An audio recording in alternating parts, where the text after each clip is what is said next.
So where we ended, the concept of hybridity. And now let us come to the list of authors. Okay, you know, Bhikhu Parekh, in his book or some reflections on the Indian diaspora, he has talked about the concept of memories, in diasporic literature. A memory which is related to one's ethnicity, a memory which is not always one's own, but maybe it's a memory given to him or her by his or her forefathers, which we call post memory, the memory which we form from the narrative of others. Rakesh, तुझको तेरे पापा के बारे में क्या क्या याद है? सर याद है माने सर কি কি মনে আছে বাবার গল্প? বাবার গল্প স্যার বিহারেরটা মনে আছে। মা যখন বর্ধমানে মানে নতুন নতুন এসেছিলেন, মানে জাস্ট এসছেন সে সময়ের গল্প উনি বলেন কখন কখনো। তাহলে you have the memory of your father's experiences in Bardwan. হ্যাঁ স্যার আচ্ছা। But do you think that these stories or these things that you remember as memories are conceptualized by yourself, or these are formed because your father narrated it? Yes sir, because my father has narrated it. এটা sir এমন একটা story যেটা sir আমি কোনোদিন visualise করতে পারবো না personally. আমি যে বর্ধমানটা দেখেছি, উনি যে But বর্ধমান আজ থেকে 30-40 বছর আগে দেখেছেন। when you will have a small brother, or when you will have your own children in future, obviously you will narrate them as the adventure of their grandfather, isn't it? হ্যাঁ sir. যে জানিস আমার বাবা এই করেছে। Like I sometimes narrate to my daughter my father's experiences in Bangladesh, but I was not born there during that time. So this is a thing. This is a thing that comes after the diaspora has crossed generations. A kind of post memory. This is called post memory, which is very important. And this post memory is obviously in the first type of diaspora, that is victim diaspora. This post memory as well as the memory, secondary memory you may say, or primary memory you may say. Primary memory is developed by me.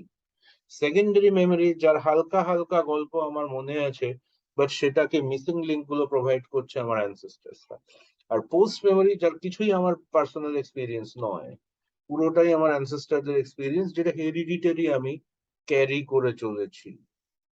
এই তিন ধরনের মেমোরির মধ্যে if you look at the first type of diaspora, that is victim diaspora, তার মধ্যে you will find shock, you will find trauma, যেটা কদিন আগে পড়িয়েছিলাম, trauma literature. This type of diasporic literature also comes on in the periphery of trauma literature. That's how theories cross the border. একটা থিওরির সঙ্গে আর একটা theory জুড়ে যায়। হ্যাঁ, literature always is a trans theory concept, nowadays. কোনো একটা theory দিয়ে একটা লিটারেচারকে তুমি কিছুতেই ভাঙতে পারো না, অন্তত আজকের সময় বসে। ঠিক আছে, এই জায়গাটা একটু মাথায় রাখবে। নেক্সট আর একটা জিনিস যেটা তুমি পরেরটা পাবে, that is the next type of diaspora, যেটাকে আমরা বলছি ওই সেকেন্ডারি ডায়াসপোরা, যেটা which involves a kind of negative willingness. ওকে, তার মধ্যে you will find the workings of painful memories. যে painful মেমোরিটা obviously is a kind of what I say, it is accompanied by a kind of sadness, not horror, not terror. Okay, এই জিনিসটা পাবে। And এটা খুব ভালো করে বলছে Bhiku Parekh in some reflections of the Indian diaspora। ওখানে উনি বলছেন the diasporic Indian is like the banyan tree, like the traditional symbol of Indian way of life. He spreads out his roots in several soils, drawing nourishment from one when the rest dry up. Far from being homeless, he has several homes, and that is the only way he increasingly comes to feel at home with the world. Parekh বলছেন, খুব সুন্দরভাবে বলছেন যে ডায়াসপোরার মধ্যে যে জিনিসটা থাকবে সেটা হচ্ছে কনসেপ্ট অফ হাইব্রিডিটি। একটা হোম নয়, অনেকগুলো জায়গায় নিজের রুটটা থাকার কথা সে ভাববে, এবং সেখানে গিয়ে সে তার নিজের হোমল্যান্ডকে মিস করবে ঠিক। এবার তা সত্ত্বেও যখন একটা জায়গা ব্যারন হয়ে যাবে, সে আরেকটা জায়গা থেকে তার বাঁচার ওষুধ, লাইক তার কালচারের মধ্যে একটা মিক্সড এসেনশিয়ালিটি তৈরি হবে, যেটা ঝুম্পা লাহিড়ী বলছে। এরপরে অথরদের কথায় যখন আসবো, ঝুম্পা লাহিড়ী তার ন্যারেটিভে বলছে, no country is my motherland. I always find myself in exile wherever country I travel to. That's why I was tempted to write something about those leaving their lives in exile. যে কনসেপ্টের উপর উনি লিখলেন the name sec in 2001। ওকে, এছাড়া তুমি আরেকজনের নাম বলতে পারি, অবভিয়াসলি কমলা মার্কান্ডে।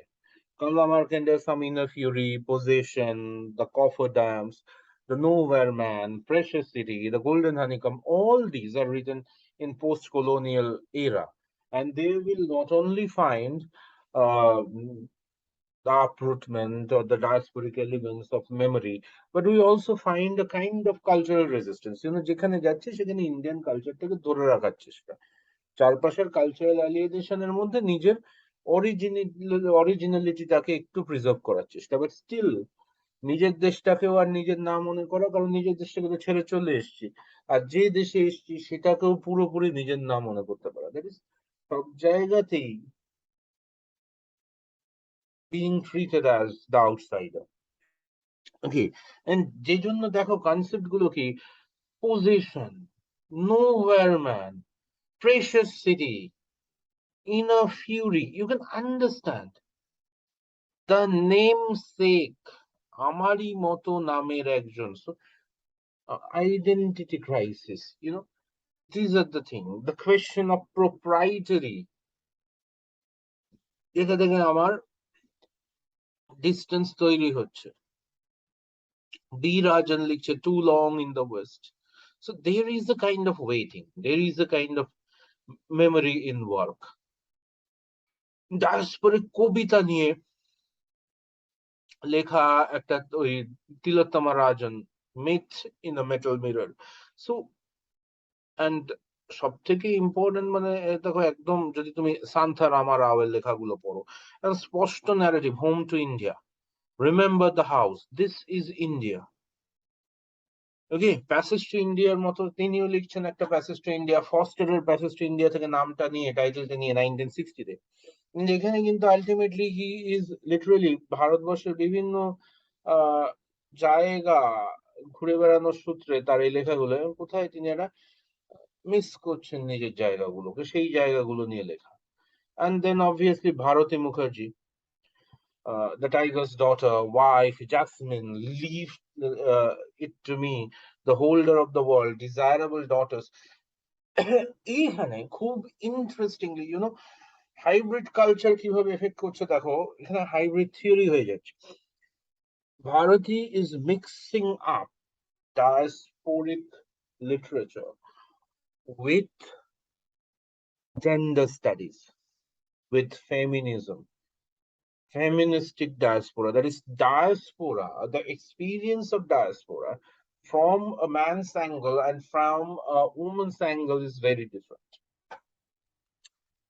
দুটোর মধ্যে অনেক পার্থক্য আছে, এটা নেমসেক করলেও পাবে। বাড়িতে ধরো আমাদের ইন্ডিয়ান এথনিসিটি কি বলে, বাড়িতে ছেলেমেয়েরা কাজ করবে, মহিলারা ঘর গোছাবে। And now you suddenly shift to a Western country and you find a very different social setup. সেখানে দাঁড়িয়েও তোমার বাড়ির লোকটা বাইরে কাজ করতে চলে যাচ্ছে, সে একরকম অ্যালিয়েনেশন ফিল করছে। আর তোমাকে যদি ঘরের মধ্যে বসে থাকতে হয়, সেটা আরেক রকম এলিয়েনেশন, যেখানে তুমি ঘরের মধ্যে বসে আছো, কোথাও বেরোতে পারছো না, তুমি কোথাও মিক্স হতে পারছো না, তোমার নেইবাররা ম্যাক্সিমামই অন্য কমিউনিটি, অন্য কালচার। তুমি তার সঙ্গে ভাষাগত দিক থেকেও শুরুতেই খুব কমফোর্টেবলি ইংলিশে বকবক করতে পারছো না, বা জার্মানি টার্মানি হলে তো আরো বিশাল ব্যাপার, ল্যাঙ্গুয়েজটা পুরোই alien, you can not speak with their own language. হ্যাঁ, সেখানে দাঁড়িয়ে বাইরের লোকটা কোথাও গিয়ে কাজের মধ্যে দিনের একটা টাইমে ব্যস্ত হয়ে গিয়ে অন্যরকম অ্যালিনেশন ফেস করছে, আর তুমি একটা কিন্তু অন্যরকম অ্যালিনেশন ফেস করছো, যে অ্যালিনেশনটা অনেক বেশি রিপ্রেসিভ। তুমি কোথাও গিয়ে ফিল করছো that because of your gender identity, diaspora is affecting you in a very different way. তুমি কাজ করতেও বেরোতে পারছো না। যে সোসাইটিতে দাঁড়িয়ে মেয়েরা কাজ করে, তোমার ইচ্ছা তুমি সেটা করতে পারছো। তো এই এক্সপিরিয়েন্স গুলো উনি ভারতী এখানে লিখছেন। দেখো, নামগুলো দেখো: wife, leave it to me, desirable daughters, the holder of the world. Hmm. এবং সেখানে আরো মুশকিল যেটা ভারতীর সাথে হচ্ছে, Bharati was married to American man. এই যে cultural contrast, how she is coping up with that, সেটাও ওনার লেখার মধ্যে আসছে। ঠিক আছে। আর একজনের নাম অবশ্যই বলতে হবে, অনিতা দেসাই। অনিতা দেসাই ডায়াসপরিক নোভেলের মধ্যে তুমি পাবে obviously Cry the peacock, voices in the city, bye bye, blackbird, fire on the mountains, very important. Mother daughter relation, যে ডটার সারা জীবন বাইরে থেকে এসছে, বা যে নাতনি সারা জীবন বাইরে থেকে এসে সে তার এথনিক দিদাকে কিভাবে মেনে নিচ্ছে, এই জায়গাগুলো আছে। ওকে। কিরণ দেসাই ওর মেয়ে, সেও লিখছেন hullabaloo in the guava orchard, the inheritance of loss, এইগুলো পাবে। আর কি আছে, ভিএস নাইপলের নাম তো বলেছি, সালমান রুশদির midnight children, shame, satanic verses, Shalimar the clown, imaginary homelands, specially imaginary homelands. Imaginary homelands থেকে যদি একটা কোট পড়ি, খুব important: the effect of mass migration has been the cause behind the creation of radically new types of people who root themselves in ideas rather than places. People are obliged to define themselves by their otherness. People in whose deepest selves a strange fusion occurs, an unprecedented union between what they were and where they find themselves. That's a very important thing. New types of people. একটা নতুন লোক খেলা হয় আসলে এই মাইগ্রেশনের কনসেপ্টটাই বা ডায়াসপোরার কনসেপ্টটাই। কিরকম? These people, Rajdi খুব importantly বলছে, they do not only try to find a root in the new place. এখানে খালি কিন্তু প্লেসটা ইম্পর্টেন্ট নয়, the idea is also very important. যে জায়গাটা আমি তোমাদের বারবার বলছিলাম, যে একটা আইডিয়া থেকে তারা বেরিয়ে আসতে চায়, একটা নতুন আইডিয়ায় তারা রুট পেতে চায়। But ultimately, these people are defined by their otherness. A question of reception again. এই ডায়াসপোরাতেও কিন্তু এই রিসেপশনের জায়গাটা বারবার আসে। ঠিক আছে। Then obviously we must talk about Amitav Ghosh, shadow lines, যেটার কথা একটু আগে বললাম। It's a very important thing. Then বোধহয় কিছুটা মাইগ্রেশনের গল্প গ্লাস প্যালেসেও রয়েছে। ঠিক আছে। আর অবভিয়াসলি কান আইল্যান্ড অ্যান্ড হাংরি টাইড মারাত্মকভাবে they are looking at diaspora from the other side.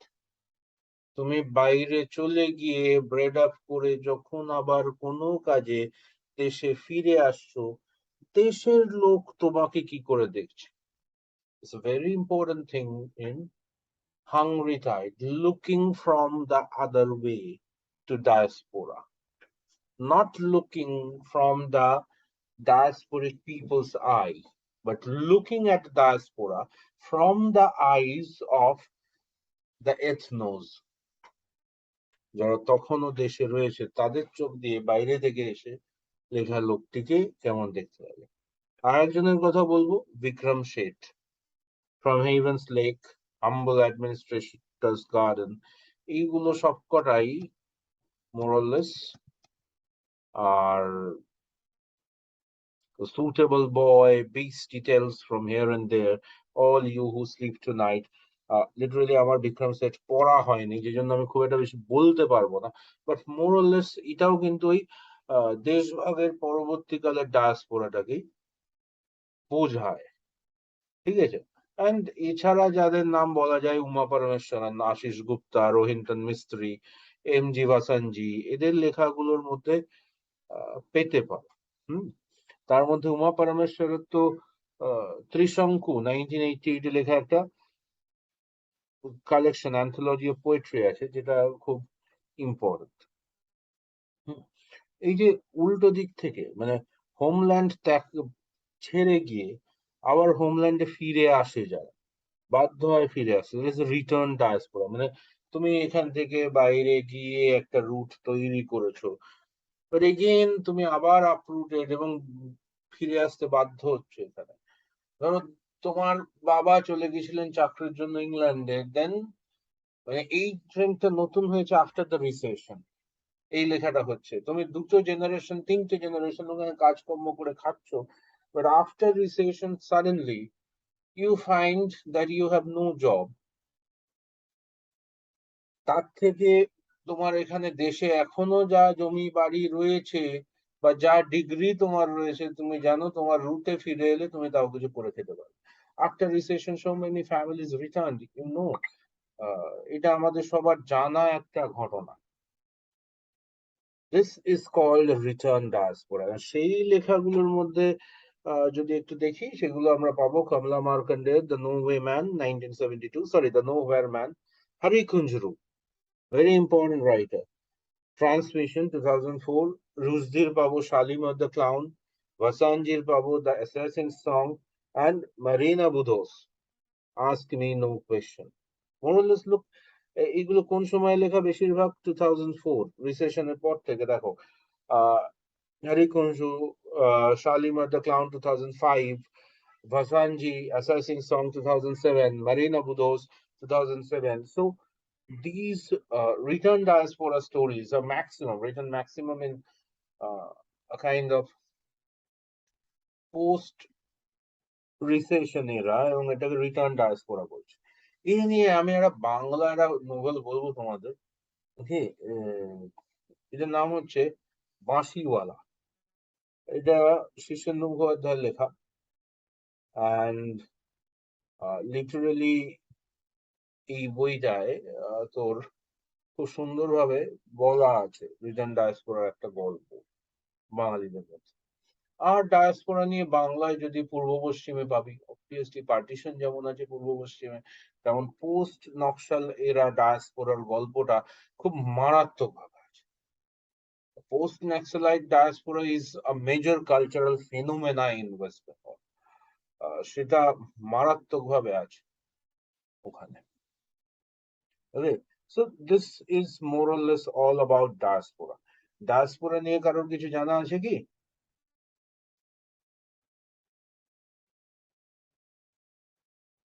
যেটা বললাম কারোর কিছু বলার আছে আর? Any question? স্যার, যে পলিটিক্যাল ডিভিশন যেগুলো হয়, লাইক স্যার ইউপি থেকে যে উত্তরাখণ্ড আলাদা হলো, বা স্যার বিহার থেকে যখন ঝাড়খণ্ড আলাদা হচ্ছে, তো ওইখানকার লোকেদের স্যার ওরা মানে ল্যান্ড চেঞ্জ করছে না, বাট দের আইডেন্টিটি চেঞ্জ হয়ে যাচ্ছে। They're not scattering, না? হ্যাঁ স্যার, মানে আমি বারবার বেসিক্যালি বলছি এটাই পলিটিক্যাল আইডেন্টিটি চেঞ্জ হওয়াটা কিন্তু ডায়াসপোরার সেই রকম কোনো বড় ইয়ে নয়। ন্যাশনাল আইডেন্টিটি চেঞ্জ হতে হবে প্রথম কথা, বাট সেটাও ন্যাশনাল আইডেন্টিটি যদি ওয়ান ওয়ে চেঞ্জ হয়, মানে একদিকেই যদি লোকগুলো যায়, then it is called migration. Catering এর জায়গাটা থাকতে হবে। বুঝতে পারছিস কি বললাম? Yes sir. আর তুই যেটা বলছিস সেখানে তো এই লোকগুলো আপরুট হচ্ছে না। স্টেট যখন চেঞ্জ হয় কেউ আপরুট হয় না। জিনিসটা বোঝো, তোমার স্টেটের নাম পাল্টে যাচ্ছে, স্টেটের নাম পাল্টে যাচ্ছে, but as a tribe, as if you think your relationship to the ethnicity, তোমাকে কোথাও যেতে হচ্ছে না, বা তোমার এথনিক কোয়ালিটি কাউকে বলা হচ্ছে না যে তুমি ঝেড়ে ফেলো ভাই। বোঝা গেল কি বললাম? Yes sir. এই জায়গাটা বোঝা খুব ইম্পর্টেন্ট। এটা যতক্ষণ না হচ্ছে, যতক্ষণ তোমার এথনিক রুটটা কোনো থ্রেটের সামনে না পড়ে, তুমি এলিয়েনেশনটা ফিল করছো না। বিহার ঝাড়খণ্ড ভাঙা হলো ঠিকই, বাট ঝাড়খণ্ড নামটা বাদ দিয়ে ঝাড়খণ্ডীদের যে কালচারাল কোয়ালিটিটা ছিল, সেই কোয়ালিটিটা কোথাও চেঞ্জ হয়েছে কি? না sir. Then have they felt any threat that outside culture are very much alien and they are the minority? এরকম থ্রেট তো তারা পায়নি ওখানে, তাই না? রাদার ঝাড়খণ্ড হয়ে যাওয়ায় ট্রাইবাল কালচার গুলো ম্যানিফেস্ট করার সুযোগ পেয়েছে। ছত্তিশগড় হয়ে যাওয়ায় ট্রাইবাল কালচার গুলো ম্যানিফেস্ট করার সুযোগ পেয়েছে। সেখান থেকে আমরা আমাদের এখনকার রাষ্ট্রপতিকেও পেলাম। ওটা যদি না হতো তাহলে হয়তো এই রাষ্ট্রপতিটাই পেতাম। কি কি বললাম বুঝতে পারছিস? আচ্ছা স্যার, আজকে পড়লাম সি ইজ দ্য ফার্স্ট মানে ইন্ডিপেন্ডেন্ট ইন্ডিয়ার প্রাইম মিনিস্টার। মানে এর আগে যতজন হচ্ছে কেউ ইন্ডিপেন্ডেন্ট ইন্ডিয়া বর্ন হয়নি। না, যাই হোক, জিনিসটা বোঝা গেছে তাহলে মোটামুটি। আচ্ছা ঠিক আছে, তাহলে এখানে আজকে বন্ধ করছি। ধনঞ্জয়, স্যার বুঝতে এক পেরেছিস বাবা? হ্যাঁ স্যার বুঝতে পেরেছি। আচ্ছা, আর স্যার হ্যাঁ অভিজিৎ বলো। স্যার ধরুন যে যদি কেউ বাংলাদেশ থেকে আমাদের ভারতবর্ষে আসে বা হুম ধরুন স্যার পাকিস্তানে যায়, তো হুম এই এইখানে স্যার কালচারটা মানে মোরলেস স্যার একই। কিন্তু ধরুন যদি কেউ ভারত থেকে স্যার আমেরিকা যায়, তো ভারতের কালচার এবং আমেরিকার কালচার স্যার মানে ডিফারেন্স তো স্যার হিউজ ডিফারেন্স। হুম তো সেই ক্ষেত্রে স্যার মানে ড্যাসপোরাটা কিভাবে স্যার কাজ করে একটু বলে দিন। দেখো, তুমি 1950s বা 47 এর কথা যদি ভাবো, তখন বাংলাদেশ থেকে এবারে আসা মানে তখন কিন্তু মাইগ্রেশনটা খুব ওয়ান ওয়ে ছিল। একটা পলিটিক্যাল রিলিজিও পলিটিক্যাল কারণে মোরালেস এই ওয়ান সাইডেড মাইগ্রেশনই হয়েছিল। সেই জন্য সেইটাকে ডায়াসপোরা বলা যাবে না। But after 75 years of independence and after 71, বাংলাদেশে 1971 এর পর থেকে আজকে প্রায় 50 বছর, ঠিক এই জায়গাটায় দাঁড়িয়ে তুমি যদি একটু ভাবো, তুমি তাহলে দেখবে এই যে ডায়াসপোরাটা মানে এই এখন কিন্তু বাংলাদেশিরা খালি ইন্ডিয়ায় বা পাকিস্তানে যায় না। আমাদের বেঙ্গলি কমিউনিটির থেকে বেশি বাংলাদেশের লোকজন গোটা পৃথিবীর বিভিন্ন প্রান্তে ছড়িয়ে আছে। ফলে ইন্ডিয়া পাকিস্তানে কালচারাল, দেখো ইন্ডিয়াতে কালচারাল একটা অ্যালিয়েনেশন কোন জায়গায় ফেস করে? Religious culture. পাকিস্তানে শিয়া সুন্নি কালচারাল এলিয়েনেশন ফেস করে। কিন্তু ওয়ার্ল্ড ওয়াইড কিন্তু লিটারালি এথনিক বেঙ্গলি কালচারাল এলিয়েনেশনটা ওরা ফেস করে। ঠিক আছে, যে জন্য তুমি দেখবে এই বাংলাদেশের লোকেরা বিদেশে বিভিন্ন জায়গায় একসঙ্গে থাকে, তারা এখানে ডায়াসপোরা কাজ করছে। ঠিক একইভাবে ভারতের লোকেরা যখন আমেরিকায় যায়, আফ্রিকায় যায়, ক্যারিবিয়ানে যায়, বিভিন্ন দিকে যায়, তখন তারা যেমন ভাবে ইন্ডিয়ান রুটটাকে মিস করে এবং সেখানে তাদের নিজের কালচারাল এথনিসিটিটাকে ধরে রাখার চেষ্টা করে, সেটাও একটা ডায়াসপোরিক এক্সপিরিয়েন্স। সো এখন তুমি আর সেই অর্থে পার্টিশন লেড মাইগ্রেশন নিয়ে বসে থাকতে পারো না, এখন সবটাই ডায়াসপোরিক। বোঝা গেল? হুম আর কিছু এনিথিং মোর? তাহলে আজকে এখানেই শেষ করলাম। ওকে, গুড নাইট।